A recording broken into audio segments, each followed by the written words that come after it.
दिया था कि एक सांवरा सलोना बालक रहता है, एक टांग टेढ़ी है उसकी। टेढ़ी इसलिए कहते हैं ठाकुर जी को क्योंकि ठाकुर जी सीधे चलते नहीं है।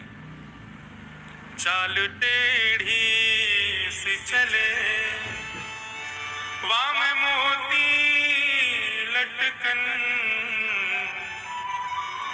एक तो चाल भी टेढ़ी मेढ़ी चलते हैं और वहां में भी मोती लटकन। ठाकुर जी मुकुट में कभी कभी मोतियों का गुच्छा लटका रहता है ठाकुर जी के। एक तो टेढ़े चलते हैं और फिर वहां में भी वो मोती का जो गुच्छा है वो आगे पीछे हिलता है। चाल टेढ़ी सी चले, वाम मोती लटकन।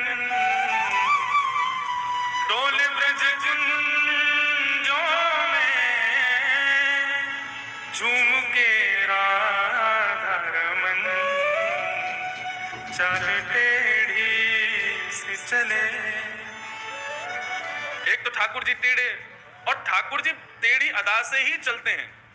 वेणु गीत में ही उस भाव का वर्णन किया गया कि ठाकुर जी टेढ़े क्यों चलते हैं। कोई हड्डी टेढ़ी है क्या कोई दिक्कत है पूरे अंग में जो टेढ़े मेढ़े चलते हैं? खड़े भी सीधे नहीं होंगे, टेढ़े मेढ़े से होंगे। पूरे दिन पांव ऐसे लगा के खड़े रहते हैं, दर्द नहीं होता पैरों में? वेणु गीत या युगल गीत मुझे स्मरण नहीं है, दोनों में से किसी गीत में ऐसा वर्णन है कि ठाकुर जी टेढ़ी मेढ़ी चाल क्यों चलते हैं। बोले चाल चलते नहीं है, एक प्रयोजन है उसके पीछे भी। वो प्रयोजन क्या है? बोले कि भूदेवी जो है, पृथ्वी जो है, ये भगवान की पत्नी है। ये धरती भगवान की पत्नी है और उसको सुख देने के लिए ठाकुर जी पधारे हैं। और एकमात्र कृष्णावतार ऐसा अवतार है और एकमात्र वृंदावन ऐसी भूमि है जहां पर पूर्ण परब्रह्म श्री कृष्ण बिना पादुका के रहे जब तक रहे। ठाकुर जी ने अपने चरणों में पादुका नहीं पहनी। क्यों? बोले जब ठाकुर जी चलते हैं तो पृथ्वी दृष्टि पूतम निषेध पादम, अपनी भूदेवी को देखते हुए चलते हैं। और जहां कहीं भी ठाकुर जी को हल्का सा कोई गड्ढा मिलता है या गाय के खुरों का गड्ढा मिलता है तो ठाकुर जी के मन में विचार आता है ये हमारी भूदेवी पत्नी के भीतर ये गड्ढा होके इसको कष्ट दे रहा है, इसके कष्ट का मरहम केवल हमारे श्री चरणार बिंद हैं। तो जहां कहीं भी ठाकुर जी को गड्ढा दिखता है ठाकुर जी वहीं चरण रखते हैं। तो एक गड्ढा यहाँ तो दूसरा वहां, तो सीधे वहीं कूदते हैं। इसलिए ठाकुर जी जब चलते हैं तो उछल उछल के चलते, सीधे नहीं चलते, कूद कूद के चलते हैं। ऐसी ठाकुर जी की चाल है। ये सुख केवल वृंदावन को प्राप्त है और किसी अन्यत्र क्षेत्र को प्राप्त नहीं है कि वे ठाकुर जी के अनावृत। देखिए हरिद्वार की महिमा किससे है? हरिद्वार की महिमा गंगा जी से। बद्रीनाथ की महिमा विशाल हिमालय के पर्वतों से है। जगन्नाथपुरी की महिमा समुद्र से है, रथ यात्रा से है, भात से है। द्वारिका की महिमा द्वारिकाधीश की आरती से है। आप कभी द्वारिकापुरी जामे तो वहां की आरती का दर्शन कीजिएगा। अब देखो जो सुख हमको मिला वो तो आपको मिलेगा नहीं, क्योंकि आरती में वहां सबको रुकने नहीं देते, जल्दी जल्दी भगाते हैं। लेकिन हम पर इतनी कृपा है, हम जब भी द्वारिकाधीश के यहाँ जाते हैं आरती में सामने ही बैठते हैं। और द्वारिकाधीश की आरती ऐसी होती है कि रोम रोम प्रफुल्लित हो जाता है, लगता है कि यहां सामने राजाधिराज खड़े हैं। तो द्वारिका की महिमा वहां की आरती से। रंगनाथ मंदिर की महिमा वहां के जो श्री रंगम का जो क्षेत्र है, जो गांव है, जो स्थान है, उससे है। उतना बड़ा मंदिर है महाराज, वृंदावन के लगभग बराबर का केवल मंदिर है श्री रंगनाथ भगवान का। सब तीर्थों के, सब स्थानों के आकर्षण के केंद्र, महिमा के केंद्र अलग अलग हैं, लेकिन श्रीधाम वृंदावन की आकर्षण का केंद्र क्या है? जगन्नाथपुरी का समुद्र श्रेष्ठ है, बद्रीनाथ के पर्वत श्रेष्ठ है, हरिद्वार की गंगा श्रेष्ठ है, लेकिन वृंदावन का तो कण कण श्रेष्ठ है, क्योंकि कण कण में ठाकुर जी विद्यमान है। यहाँ का प्रत्येक कण कृष्णमय है, कृष्ण स्वरूप है।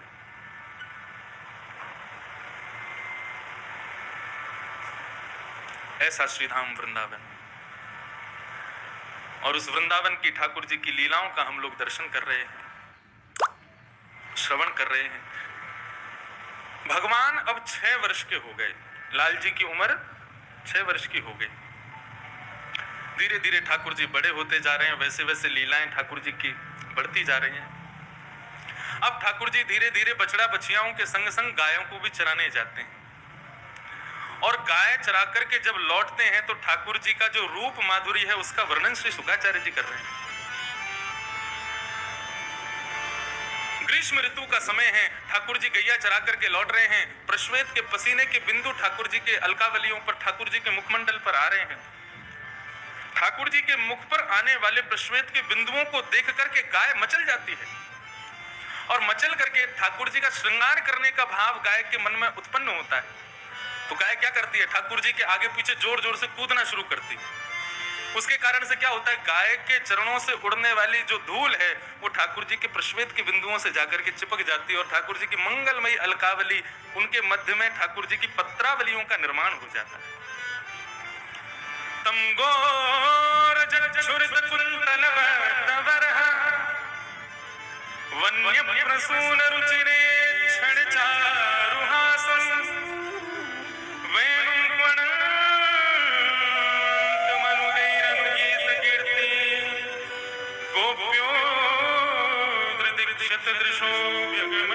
समेता।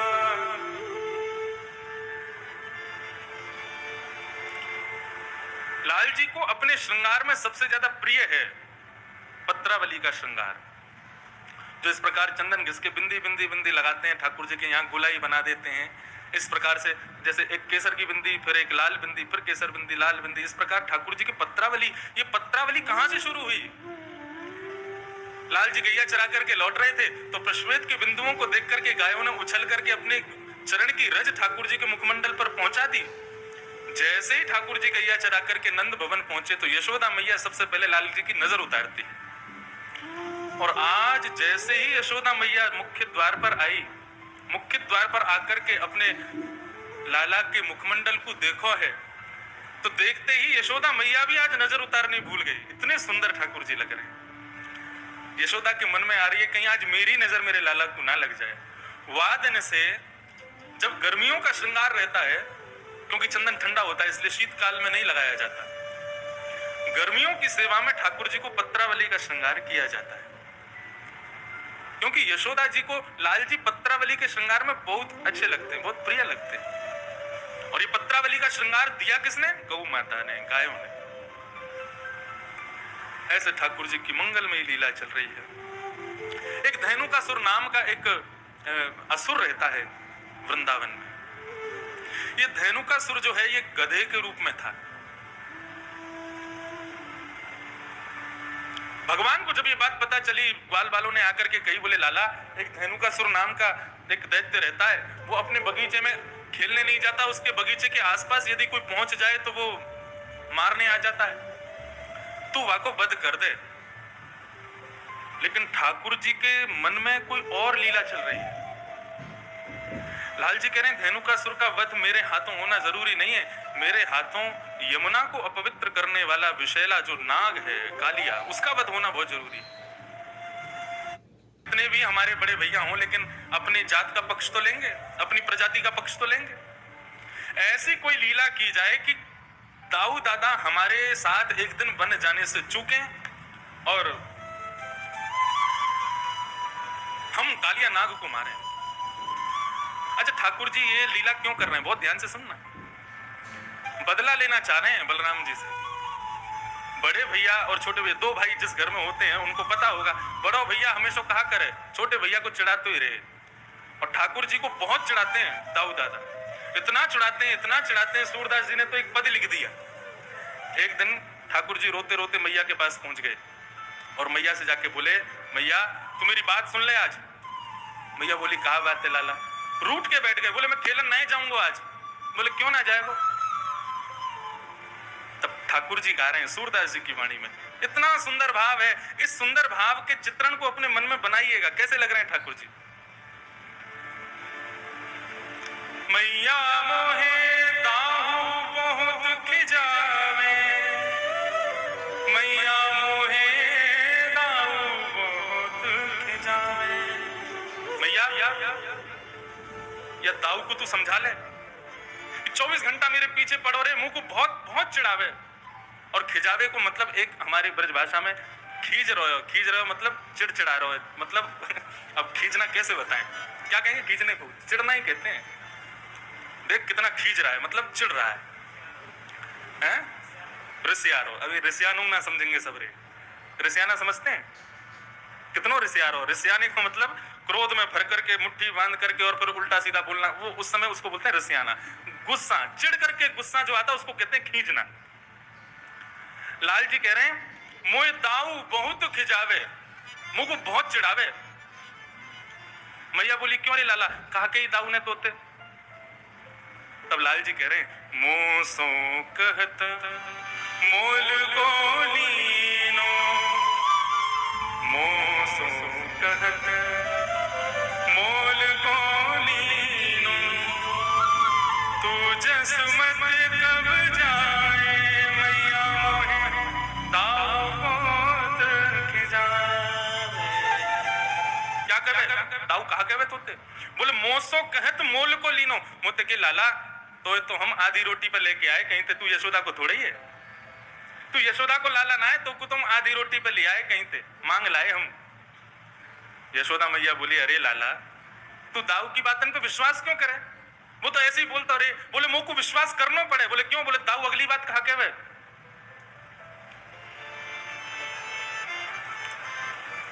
गोरे नंद जसोदा गोरी तू कत श्यामल गात।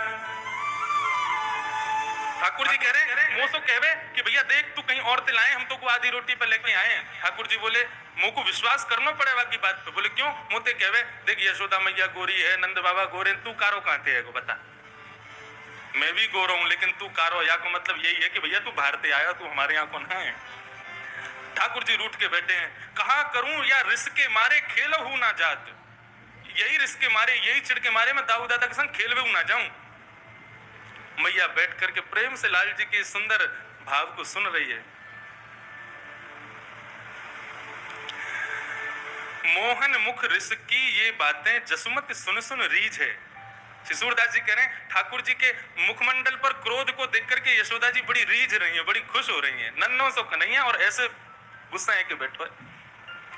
तभी यशोदा मैया ने अपनी गोद में लाल जी को बैठाया और बैठा के कह रही हैं सुन कान्हा बलभद्र चवाई जनमत की को धूर्त। लाला देख तेरो बलदाऊ भैया है ना, ये तो जन्मते ही धूर्त है, जन्मते ही पागल है, ये तो ऐसी बातें न करे। सूर श्याम मोय गोधन की सो हो माता तू पूत। लाला तू गुस्सा मत हो, मैं अपनी गैयान की सौगंध खा के तो को बता रही हूँ, मैं ही तेरी मैया हूं और तू ही मेरो लाला है, हम तो को कहीं बाहर से ना लेके आए। तब ठाकुर जी मैया से लिपट करके सो जाऊंगी। ऐसे ठाकुर जी को चढ़ाते हैं श्री बलदाऊ जी। कबहू बढ़ेगी चोटी मैया मोरी, ठाकुर जी चोटी पकड़ के बैठ जाए, मेरी चोटी कब बढ़ेगी। और सूरदास जी का ही भाव है, तो ठाकुर जी मुझे भाव आगे का याद नहीं, दाऊ दादा की चोटी दिखा करके ठाकुर जी कहते हैं बोले अजगर हूं सो मोटी, अजगर जैसी मोटी लंबी लहरीली चोटी या की है गई, मेरी क्यों ना इतनी मोटी चोटी। तब दाऊ दादा फिर चढ़ाते हैं बोले तो को कच्चो दूध पिवावे यशोदा मैया, मुंह को तो बढ़िया छान के धोटो दूध पिवावे, हमारी मेरी बड़ी है रही है। ऐसी ऐसी लीला दाऊ दादा कन्हैया के साथ में करते हैं। आज ठाकुर जी बोले मुंह को बदला लेनो आते, जब देखो मेरे पीछे पड़ो रे, कछु करन ना देवे और सब ग्वाल बालन के संग मिलके मेरी बड़ी हंसी उड़ावे। आज यह दाऊ दादा कोई देखनो मुझे। ठाकुर जी ने समस्त ग्वाल बालों से कहा भैया देखो धेनु का सुर का वध हम नहीं करेंगे, यदि धेनु का सुर को मरवानो है तो दाऊ दादा ते कहो, हम अकेले थोड़े ही हैं बलवान, दाऊ दादा भी तो बलवान है। सब ग्वाल बाल दौड़े दौड़े दाऊ दादा के पास गए, बोले दाऊ दादा आपके बल की तो कहा कही जाए, आप तो इतने बलवान हो, ऐसे हो वैसे हो, खूब प्रशंसा की। हर बार असुरन को कन्हैया मारे, आप कब मारोगे। दाऊ दादा बोले हम तो कोई कहवे ही ना है, हमें कोई बतावे ही ना है, कोई असुर को मारनो हमें बताओ तो हम मारे। तब सबने बताई, बोले धेनुकासुर नाम का एक दैत्य आया है वृंदावन में, आप उसको मार दो। दाऊ दादा ने तो महाराज कसली अपनी कमर, बोले अभी बता मैं कहां है धेनुकासुर, अकेलो कन्हैया बलवान थोड़ी है, हम भी कम थोड़ी है कन्हैया थे। अब यहाँ दाऊ दादा सब ग्वाल बालों के संग जा रहे थे, ठाकुर जी ने मधुमंगल को बुलाया, बोले सुन यहाँ पे।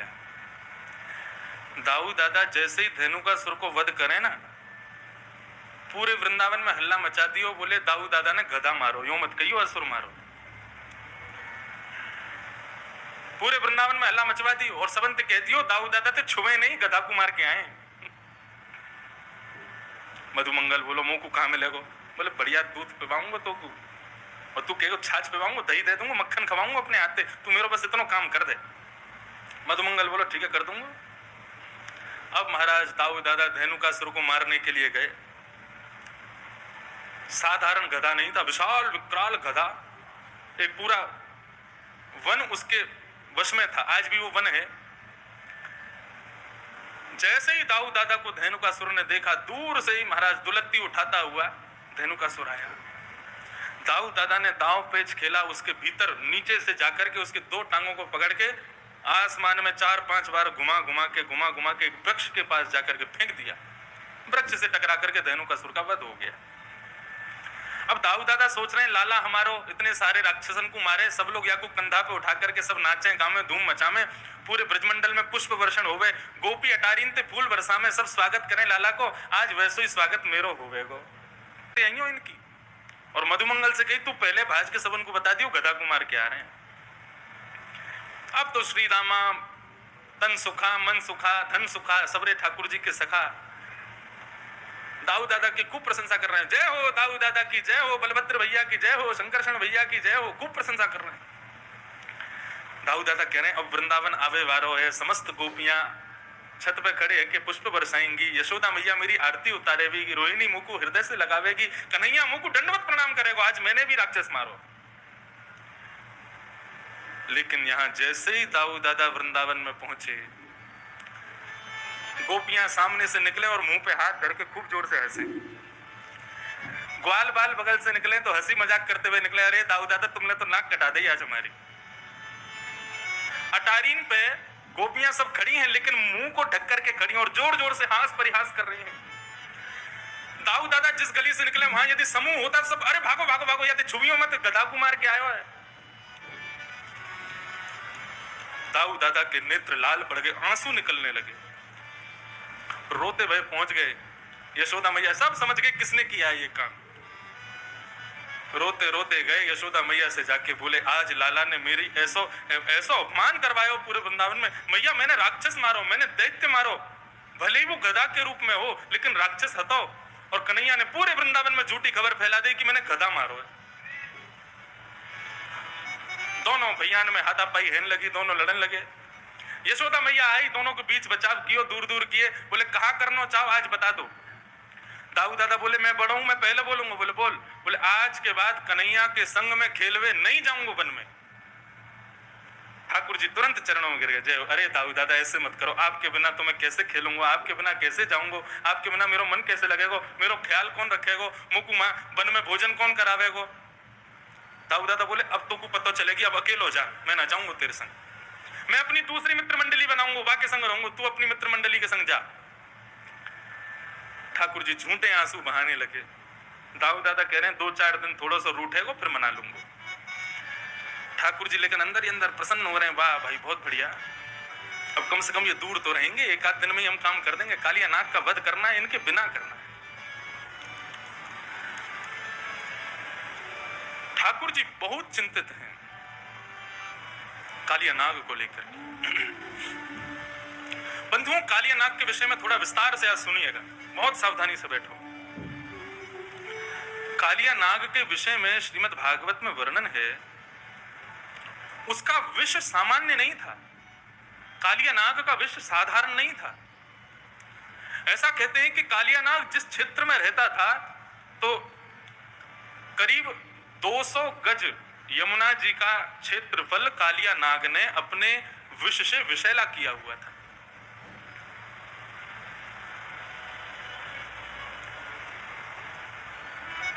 कालिया नाग जिस क्षेत्र में रहता है, पुरिया धनाश्री जिस क्षेत्र में रहता है, उस क्षेत्र के आकाश में करीब 100 मीटर ऊपर तक भी यदि कोई पक्षी उड़ता है तो यमुना जी से निकलने वाले विष की जो भाप है उस भाप से ही वो मर जाता है। कालिया नाग जिस क्षेत्र में यमुना जी में रहता है वहां करीब करीब आसपास की भूमि में कोई हरे भरे पौधे नहीं है, वृक्ष नहीं है, पेड़ नहीं है। यहां तक कि ऐसा वर्णन है कि कोई तीर पर यदि उस जो काली दह है, आज कालिया का घाट है, उसको कालिया कृष्ण घाट कहा जाता है, वहां यदि कोई भ्रमण भी करता था तो यमुना से निकलने वाले विष की सुगंधी मात्र से उसका वो मूर्छित हो जाता था, इतना विषैला था कालिया।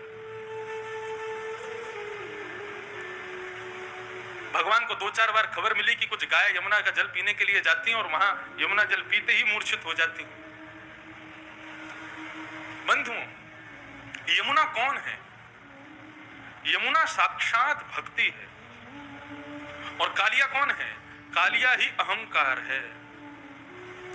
कई वैष्णव जन ऐसे होते हैं, कई भक्तगण ऐसे होते हैं, उनके भीतर भक्ति तो होती है लेकिन अहमत्व का त्याग वो लोग नहीं कर पाते। एक सूक्ष्म मैं भक्त हूं, ये भी एक अहंकार है, ऐसा अहम उनके भीतर बना रहता है। ठाकुर जी कहते हैं मुझको वो हल्का सा भी अहम प्रिय नहीं है, अहंकार प्रिय नहीं है। यमुना भक्ति स्वरूपा है और उसमें अहंकार रूपी कालिया नाग टिक नहीं पाएगा।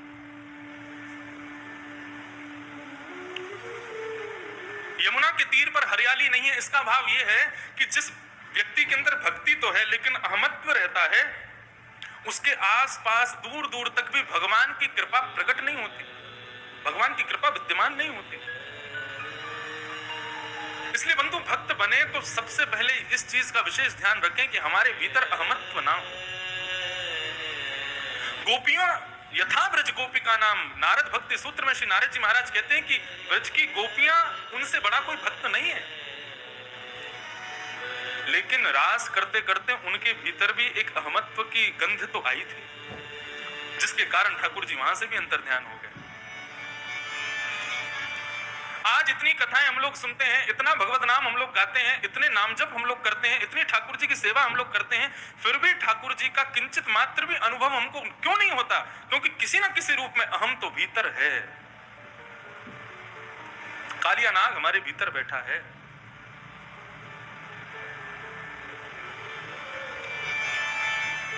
उसको दूर करो।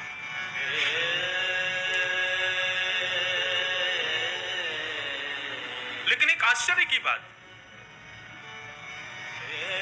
काली देह पर एक भी वृक्ष नहीं है, एक भी हरियाली नहीं है, एक भी घास नहीं है विष के कारण, लेकिन एक कदम्ब का वृक्ष है जिस पर चढ़कर के भगवान कूदे थे। ये कदम्ब वृक्ष, क्योंकि श्रीमद् भागवत में स्पष्ट लिखा है, कृष्ण कदम्ब मदिरुहा ततो विपुंग मास्फोट्य गाढ़ रसनूनय पत्य विशोधे।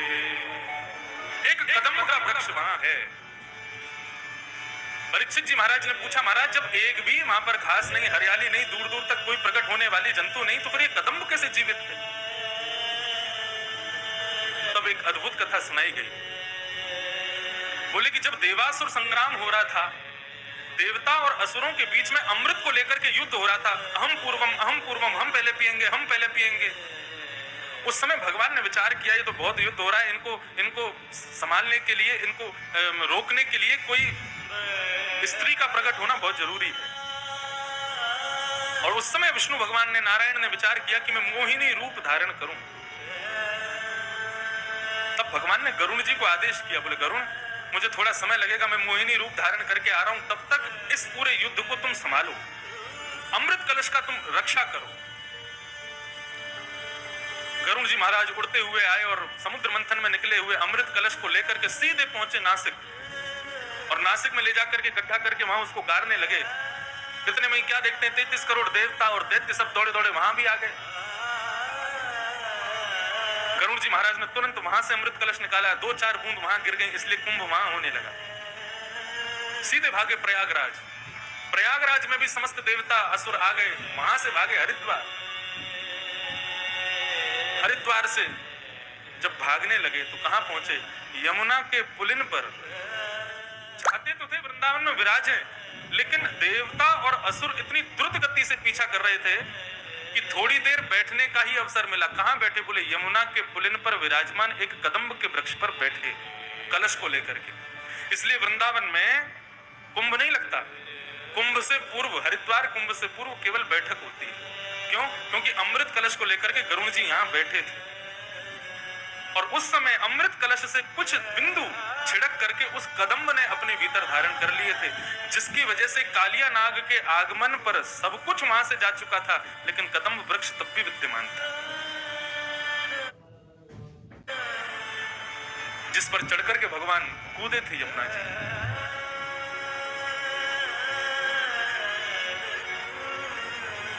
एक कदम्ब वृक्ष था बस। आज प्रातः काल का सूर्य उदय हुआ,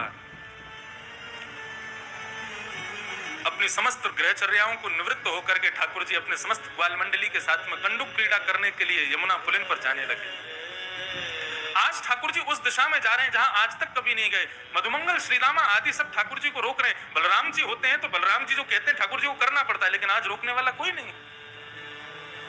श्रीदामा कहते हैं लाला आज हम दूसरी तरफ क्यों जा रहे हैं? बोले आज हम यहीं खेलेंगे। वहां खेलते खेलते हार गए। सब ग्वाल बाल कहते हुए जा रहे हैं लाला यहां मत जा, हमने सुनी है यहाँ पे कोई कालिया नाग रहे और वाक्य कारण गैया और कोई भी ग्वाल बाल यदि वहां विचरण करे तो मूर्छित रह जाए। हमने तो सुनी है ऊपर से कोई पक्षी भी उड़ के चलो जाए तो वाको भी मरना है जाए। इतना विष निकला है यमुना जी में थे। अरे ठाकुर जी बोले सब बनी वही बातें हैं, कोई यमुना में कूद के स्नान ना करे, यहाँ हमारे सबने भ्रम फैला रखो, ऐसा कछू ना है, चलो मेरे साथ। जैसे ही पहुंचे बंजर भूमि, दूर दूर तक केवल काली रेत दिखाई दे रही है।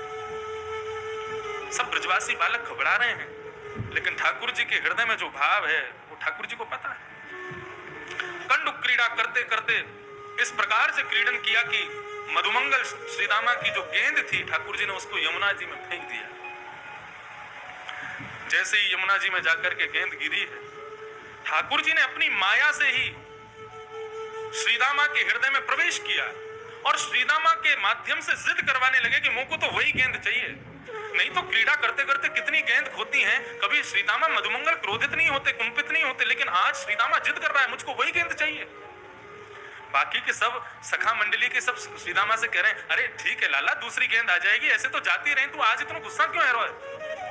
श्रीदामा बोला सब शांत है, जाओ कन्हैया मुझको वही गेंद चाहिए, लेके आ। ठाकुर जी बोले यहाँ में कालिया नाग रहे, श्रीदामा देख ले कूद जाऊंगा मैं। बोले मुझको कछू ना पतो, कैसे भी करके लेके आ। ठाकुर जी बोले मुझको चुनौती मत दे, मैं कूद जाऊंगा। सब ग्वाल बाल वहां श्रीदामा और ठाकुर जी के बीच के जो वाद संवाद है, युद्ध है, उसको शांत करने की कोशिश कर रहे हैं, लेकिन इतने में ही ठाकुर जी ने अपनी काली कमली को कसा और एक मल्ल की तरह, एक पहलवान की तरह ठाकुर जी कहते हैं आज या कालिया नाग को ही देखूंगा। कदम पर जैसे ही चढ़े श्रीदामा को स्मृति आई कि ये क्या हो रहा है? लाला तू कदम पे काई को चढ़ो? बोले तेने कही ना तुमको गेंद चाहिए, मैं गेंद लेके आऊंगा। अब तो श्रीदामा कहने लगे बोले नहीं नहीं लाला यहां मत कूदियो, तू वापस आ जा। इतना कहना ही हुआ कि ठाकुर जी ने कदम के डाल से एक छलांग मारी और सीधे काली देह में प्रवेश कर गए। काली देह में भीतर प्रविष्ट हो गए ठाकुर जी। सब ग्वाल बाल त्राही माम चिल्लाते हुए दौड़े वहां से बन की वृंदावन की ओर। सब ब्रजवनिताओं को बुलाने के लिए, ब्रजवासियों को बुलाने के लिए सब दौड़े।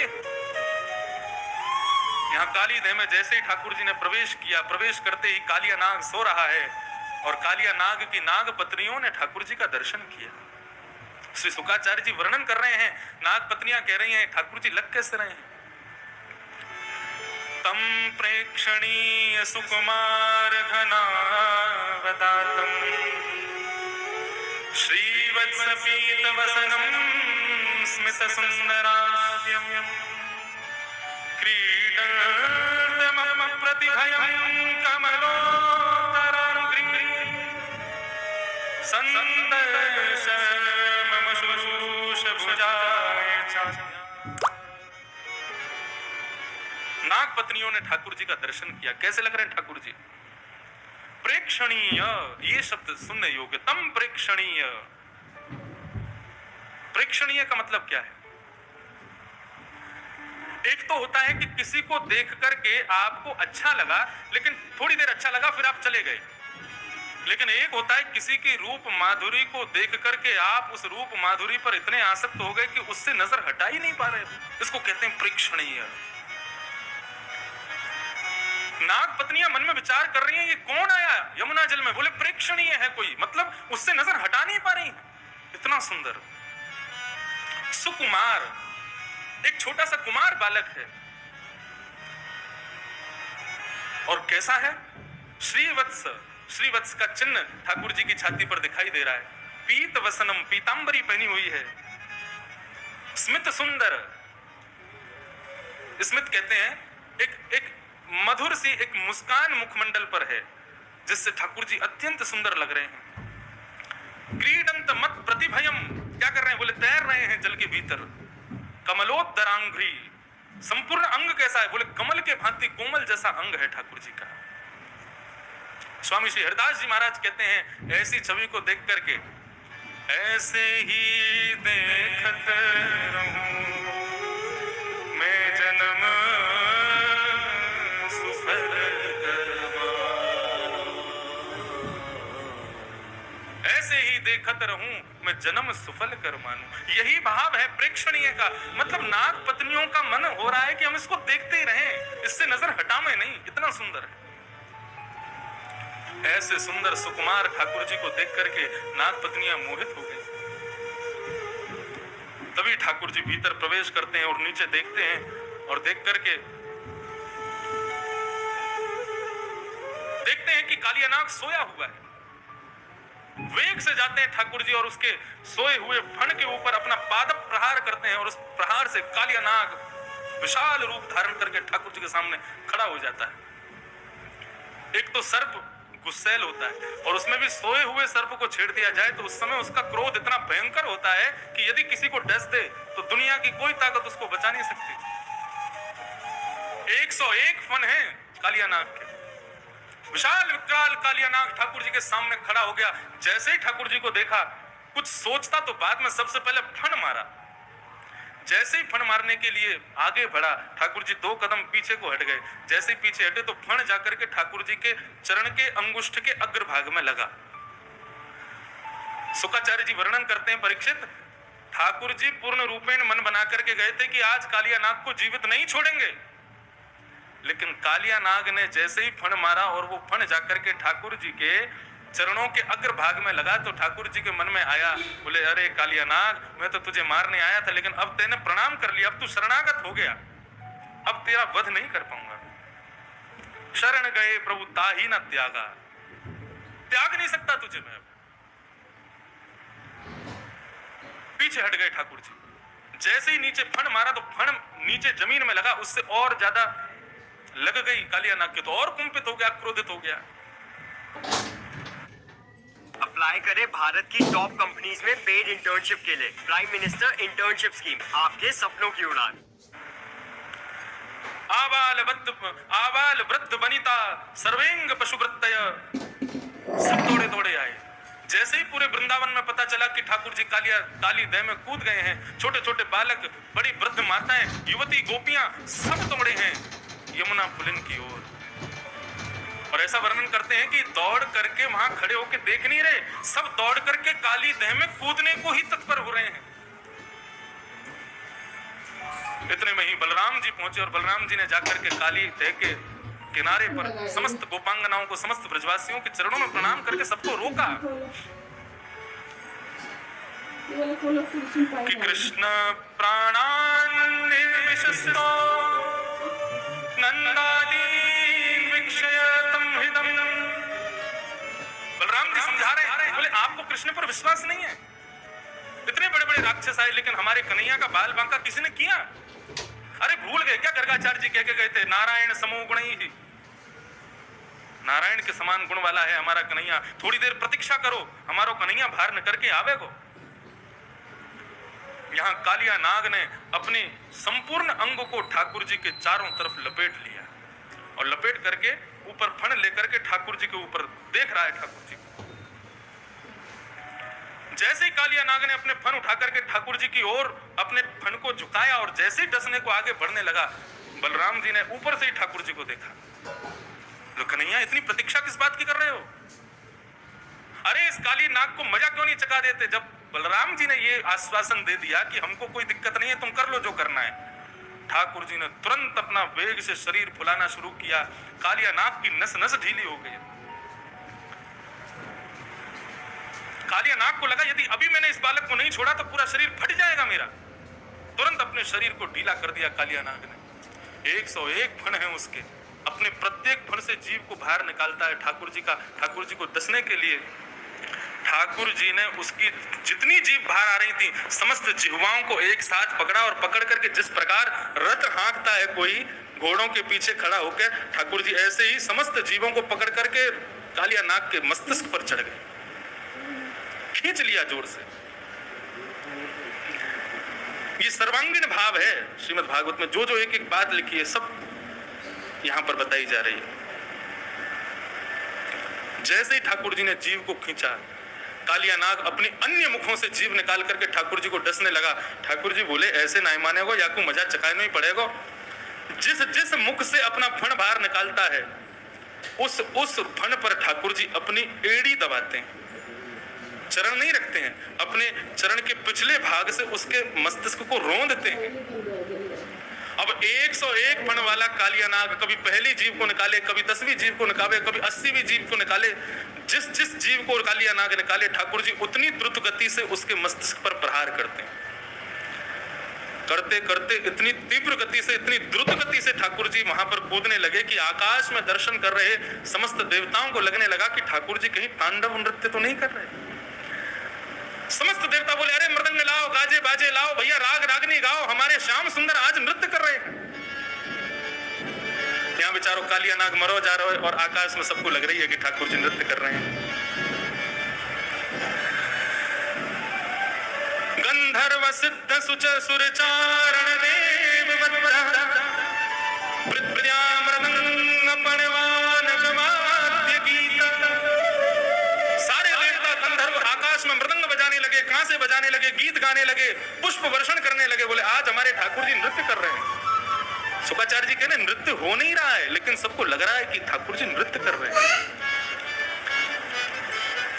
जैसे ही ठाकुर जी ने द्रुत गति से घूमना शुरू किया, आकाश मार्ग से समस्त देवता गाने लगे, तांडव गति मुंडव गति मुंडन तांडव गति मुंडन तांडव गति मुंडन निर्मत बनवारी तांडव गति मुंडन निर्मत बनवारी तांडव गति मुंडन तांडव गति चम चम चम चरण धर चम चम चम चरण धर पम पम पम भणन ऊपर पम पम पम भणन ऊपर बिन बिन बिनति करत बिन बिनति करत बिन बिन बिनति करत बिन बिन बिनति करत नाग बदुतारी तांडव गति मुंडन तांडव गति मुंडन निर्गत बनवारी तांडव गति मुंडन निर्गत बनवारी तांडव गति मुंडन तांडव गति निर्गत बनवारी तांडव गति मुंडन निर्गत बनवारी तांडव गति तांडव गति तांडव गति तांडव नृत्य कर रहे हैं ठाकुर जी। आकाश मार्ग से समस्त देवता पुष्प वर्षण कर रहे हैं।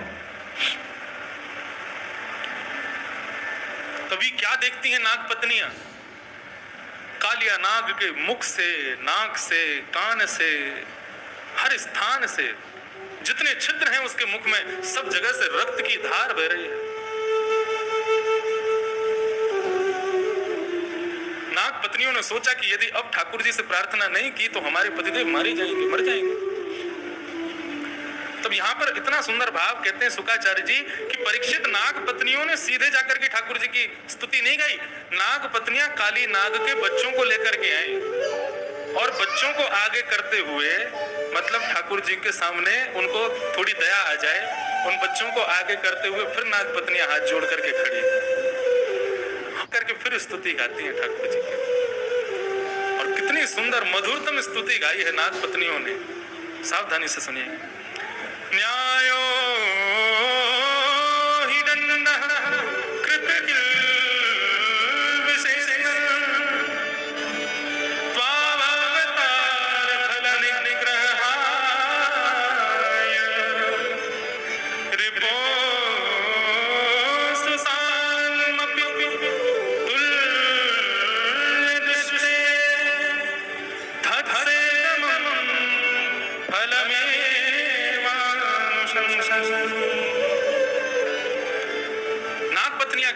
प्रभु, न्यायो ही दंडः कृत किल्विषेस्मिन्। किल्विष कहते हैं पापी को, पाप को। पाप करने वाले को दंड मिलना चाहिए, वही न्याय है प्रभु। लेकिन आपका अवतार भी इसी के लिए हुआ है, खलों को इस प्रकार से सुधारने के लिए ही आपका अवतार हुआ है। बल्कि आपका स्वभाव तो कैसा है, बोले रिपोह सुतान अपपि, बोले आप अपने दुश्मन में और अपने पुत्र में भी भेद नहीं करेंगे यदि वो गलत हो तो। हम जानते हैं प्रभु आपका स्वभाव मंगलमय है, निर्मल है, लेकिन हम तो ऐसा समझती हैं कि हमारा पति पापी नहीं है, इसने पाप नहीं किया है। तो बोले क्या है, बोले धत्से दमम अनुग्रहोयम भवतः कृतो हीनो। हमारा पति पापी होता तो आप दंड देते, लेकिन आप दंड नहीं दे रहे हैं, आप तो हमारे पति के ऊपर, कालिया नाग के ऊपर कृपा कर रहे हैं। अपने चरणार बिंदों को उसके प्रत्येक मस्तिष्क पर रख करके आप कृपा कर रहे हैं। भगवान बोले आपको इसमें कृपा का दर्शन कहां से हो रहा है, इसमें मेरी कृपा कहां दिख रही है, मैंने क्या दुर्गति कर दी कालिया नाग की और आप कह रहे हो मैं कृपा कर रहा हूं। तब गोपियां कितनी अच्छी बात कहती हैं, नना कपिश्रम न च सार्वभौमं न पारमेष्ठं न रसाधिपत्यं न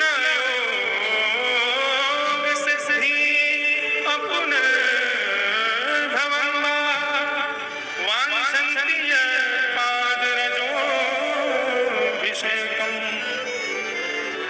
वाञ्छन्ति यत्पादरज प्रपन्ना। श्रीमद् भागवत में ये श्लोक अनेक जगह है, एक जगह पर अलग भाव है। यहाँ पर कालिया नाग की पत्नियां क्या कह रही हैं, आप हमारे पति के ऊपर कृपा कर रहे हैं, उसको मार नहीं रहे हैं। भगवान बोले इसमें कृपा का दर्शन कहां हो रहा है। बोले एक बात बताइए, सर्वश्रेष्ठ जो भक्त होते हैं आपके, उनको आप क्या कहते हैं। भगवान बोले प्रपन्न। प्रपन्न में और भक्त में अंतर क्या है। भक्त किसे कहते हैं, जिसको राधा रमन जी की याद करनी पड़ती है, जिसको राधा रमन जी के दर्शन के लिए वृंदावन आना पड़ता है, जिसको राधा रमन जी की मंगला के लिए सुबह 4 बजे उठना पड़ता है, उसको कहते हैं भक्त। मतलब जो ठाकुर जी को याद करने की कोशिश करे उसको कहते हैं भक्त, लेकिन जो याद में ही पड़ा रहे उसको कहते हैं प्रपन्न। जो कभी ठाकुर जी की विस्मृति जिसको होती ही नहीं है उसको प्रपन्न कहते हैं। और हमारे श्री वैष्णव रामानुज संप्रदाय में भक्त को श्रेष्ठ नहीं बताया। श्री कृष्ण गोविंद हरे मुरारे, हे नाथ नारायण वासुदेव। श्री कृष्ण गोविंद हरे मुरारे, हे नाथ नारायण वासुदेव। श्री कृष्ण गोविंद हरे मुरारे, हे नाथ नारायण वासुदेव। श्री कृष्ण गोविंद हरे मुरारे, हे नाथ नारायण वासुदेव। हे नाथ नारायण वासुदेव। हे नाथ नारायण वासुदेव। श्री कृष्ण गोविंद हरे मुरारे, हे नाथ नारायण वासुदेव। श्री कृष्ण गोविंद हरे मुरारे, हे नाथ नारायण वासुदेव। बहुत ध्यान से सुनिएगा। मुझे वास्तव में इतना आनंद आया जब नाग पत्नियों की स्तुति सुनी। वो कितने बुद्धिमत्ता से, कितनी बढ़िया तरीके से अपने पति को बचा रही हैं। वो भगवान से कहती है प्रभु आपके विशिष्टतम भक्त को क्या कहा जाता है, प्रपन्न। और प्रपन्न का अर्थ क्या होता है, जो आपको याद करता है, कभी कभी उसको भक्त कहते हैं, या जिसको याद करने के लिए कोशिश करने, या फिर इतना कहें समझिए भगवत प्राप्ति के लिए जो साधनों का सहारा लेवे उसको कहते हैं भक्त, और बिना साधन के साध्य की प्राप्ति कर ले उसको कहते हैं प्रपन्न। जैसे कि मैं माला क्यों जप रहा हूं, मेरे हाथ में माला क्यों है, बोले माला जप रहा हूं, बिना माला के मुझसे नाम जपा नहीं जाता। तो आप भक्त हो, आप साधक, आप प्रपन्न नहीं हो। आपको माला की जरूरत है तभी नाम जप पाओगे, नहीं तो नहीं जप पाओगे। अरे आज वेंकटेश भगवान कैसे लग रहे हैं, बोले उसके लिए तो यहाँ से जाना पड़ेगा, तिरुमला जाना पड़ेगा, तिरुमला से तिरुपति जाना पड़ेगा, लाइन में लगना पड़ेगा, तब जाके वेंकटेश भगवान के दर्शन होंगे, तब बताएंगे कैसे लग रहे हैं। भक्त का मतलब होता है साध्य की प्राप्ति के लिए साधन की आवश्यकता, और प्रपन्न का मतलब है साधन के बिना ही साध्य की प्राप्ति। एक प्रपन्न भक्त की कथा सुनाए।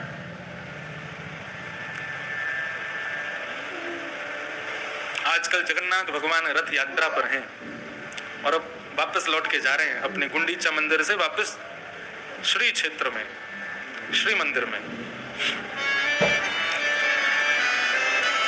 तो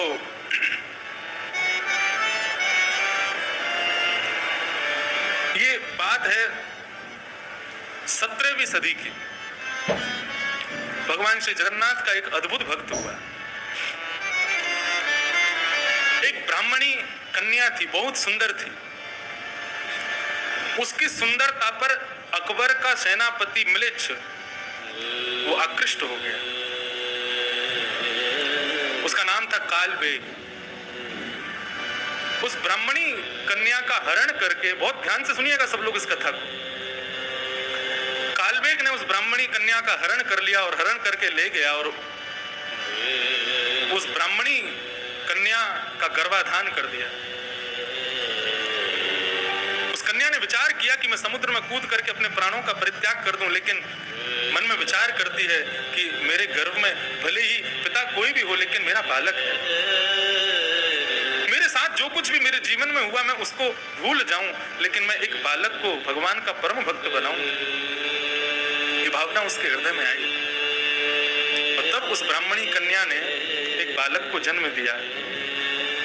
हठ पूर्वक उसके पिता ने, अपना नाम था कालबेग तो उसका नाम रख दिया सालबेग।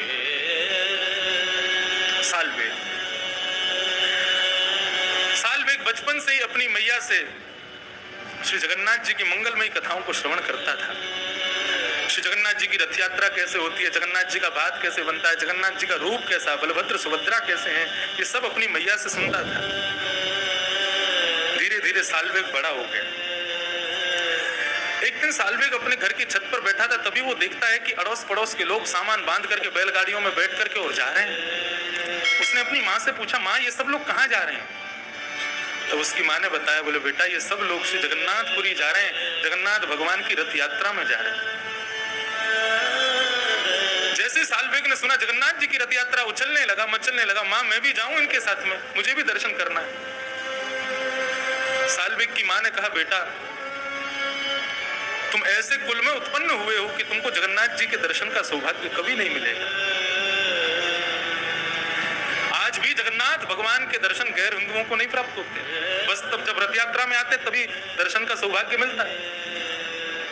सालबेग की मां ने कहा, यदि तुम गए भी तो तुम्हारा पिता रुष्ट हो जाएगा, तुम्हारी अनुपस्थिति में कुछ भी कर सकता है मेरे साथ।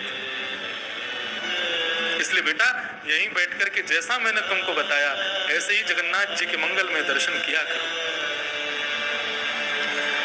सालबेग रुदन करने लगा। 700 कोस दूर है जगन्नाथ धाम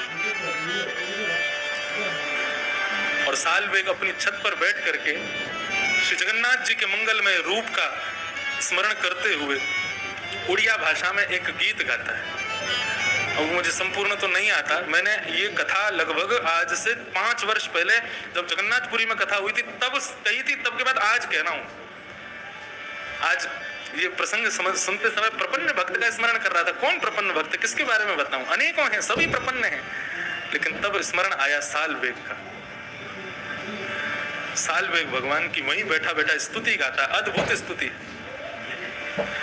अहे नील शैल प्रबल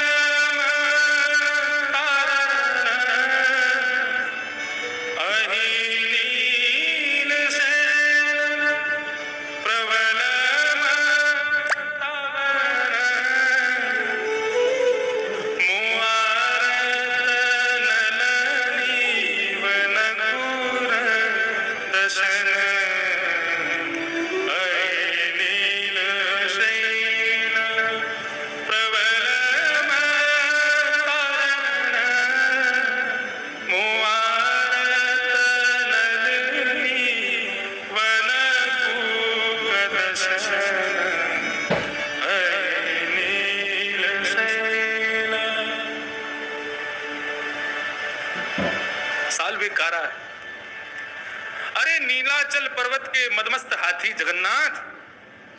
श्री जगन्नाथ भगवान जब रथ यात्रा के लिए जाते हैं उस समय का स्वरूप कैसा होता है जगन्नाथ जी का।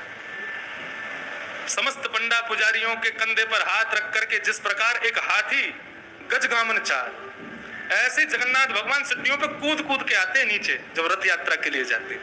और सीधे नहीं चलेंगे, आगे फिर पीछे, फिर आगे फिर पीछे।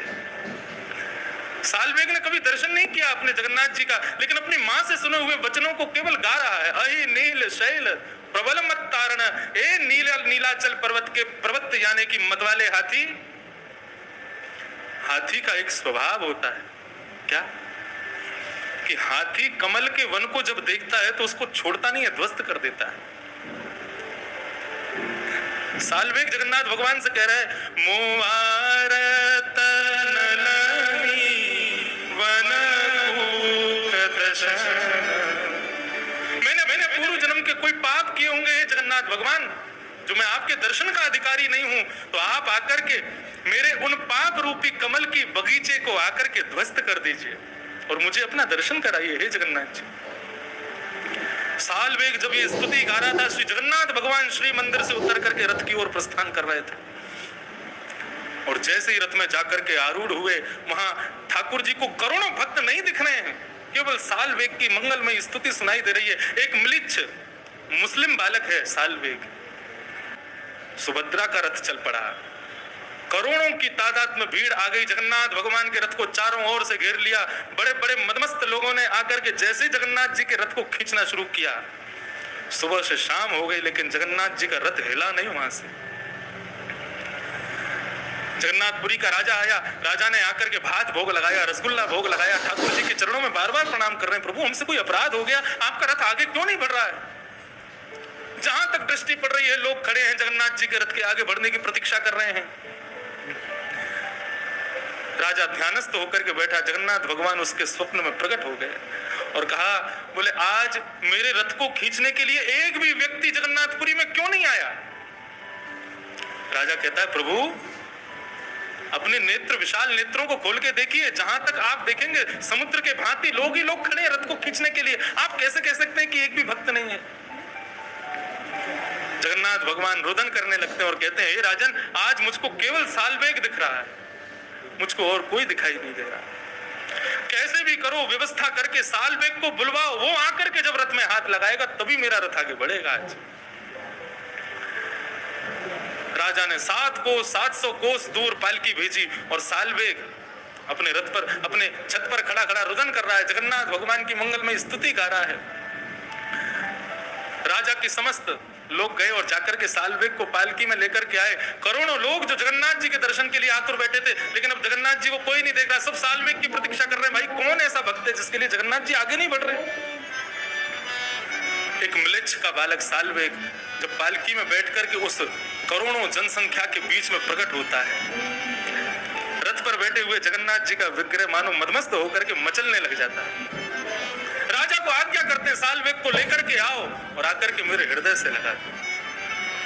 साल्वेग पालकी से उतरता है, रथ पर चढ़ता है, करोड़ों लोग देख रहे हैं। जिन ठाकुर के दर्शन का अधिकार म्लेच्छों को नहीं है, आज वो म्लेच्छ का बालक साल्वेग भगवान को आलिंगन करने जा रहा है। जगन्नाथ भगवान का पहली बार दर्शन साल्वेग करता है, मानो जगन्नाथ भगवान कहते हैं ये भुजाएं तेरे आलिंगन के लिए ही खड़ी की है मैंने, साल्वेग आ जा और मुझे अपने हृदय से लगा ले। साल्वेग जाकर के जैसे जगन्नाथ जी को अपने हृदय से लगाता है, जगन्नाथ भगवान का रथ बिना किसी के हाथ लगाए अपने आप बढ़ने लग जाता है। इसको कहते हैं प्रपन्नता। ये भक्त का लक्षण नहीं है, ये प्रपन्नता का लक्षण है।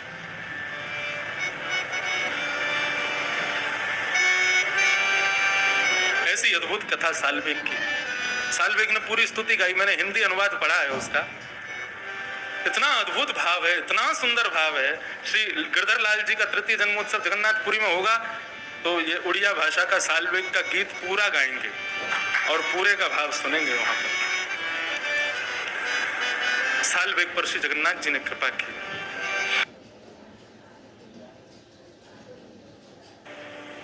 एक दिन गोविंद स्वामी से ठाकुर जी बोले, ए गोविंदा, हाँ छिपन छिपाई खेलेंगे चलो। और सबको दर्शन देने के बाद जैसे मंदिर बंद करने का समय आया, दोपहर में मंदिर बंद होते हैं हमारे ब्रज में। एक बात आपसे हम स्पष्ट कर दें, ये दोपहर में 12-1 बजे जो मंदिर बंद होते हैं ना ब्रज में, और उसके बाद ये 4 बजे जो खुलते, इसके बीच का जो समय है, उस समय वृंदावन में किसी एकांत स्थान को ढूंढिएगा जहां सघन वन हो, जहां खूब सारे वृक्ष वल्लरियां लगी हो। अब तो वन है ही नहीं वृंदावन में, ठाकुर जी कहीं दूर ही जाते होंगे राज करवे। उस समय आप वृंदावन के किसी बीथिन में, वृंदावन के किसी वन उपवन में डोलिए और वहां भजन कीजिए। ठाकुर जी उस समय पर वन में ही होते हैं, इसीलिए मंदिर बंद। ठाकुर जी सोते नहीं है दोपहर में, 12 बजे से 4 बजे तक मंदिर बंद इसलिए नहीं होते कि ठाकुर जी सो रहे, नहीं, ठाकुर जी गैया चरावे गए वन में ही मिलेंगे आपको। या फिर गोविंद स्वामी जैसे, गोविंद दास जैसे किसी भक्त के साथ लीला करने गए ठाकुर जी, इसलिए सारे मंदिरों के कपाट बंद होते हैं दोपहर में। वही समय है ठाकुर जी के रास का। तो गोविंद दास के साथ ठाकुर जी छप्पन छुपाई खेलवे गए।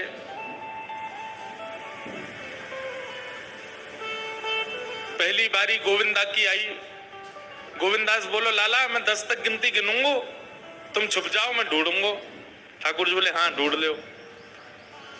गोविंदास 1 2 3 4 ऐसे गिनने लगे। ठाकुर जी दौड़े, इधर उधर दौड़ करके दूर एक कदम्ब वृक्ष था उसके ऊपर चढ़ गए।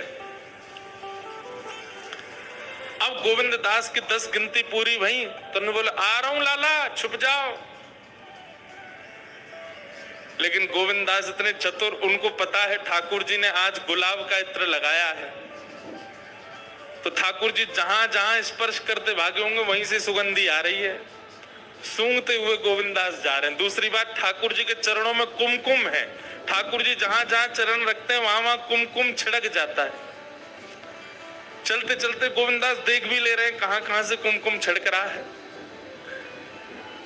इत्र की सुगंधी सूंघते सूंघते गोविंदास पहुंच गए, कदम वृक्ष के नीचे जाके खड़े हुए। जैसे देखा ठाकुर जी अपने सब पीतांबरी आदि समेट करके चुपचाप ऊपर बैठे थे। गोविंदास बोले पकड़ लियो। ठाकुर जी उतर के नीचे आए, बोले ये बात अच्छी ना है, तू नेक में ही पकड़ ले हमें। बोले बात मत बनाओ, जाओ चलो 10 तक गिनती गिनो, मैं छुपूंगा, ढूंढो। बहुत सुंदर लीला है। ठाकुर जी गए। अब ठाकुर जी ने 10 तक गिनती करी, 1 2 3 4, गोविंदास छुप गए जाकर के। ठाकुर जी आए ढूंढवे। अब गोविंद दास ना तो इत्र लगाते ना उनके चरणों में से कुमकुम निकले। इतने गहरे वन में ऊपर वृक्ष पर जाके बैठ गए गोविंद दास। ठाकुर जी ढूंढते ढूंढते नैका देर ढूंढे ठाकुर जी। ठाकुर जी बोले ये और विचित्र बात, अब या को ढूंढो जन कहां चलोगे। ठाकुर जी ने मन में विचार किया या बैठो रहने दो, मैं जाके सो जाऊं। और ठाकुर जी दौड़ के गए।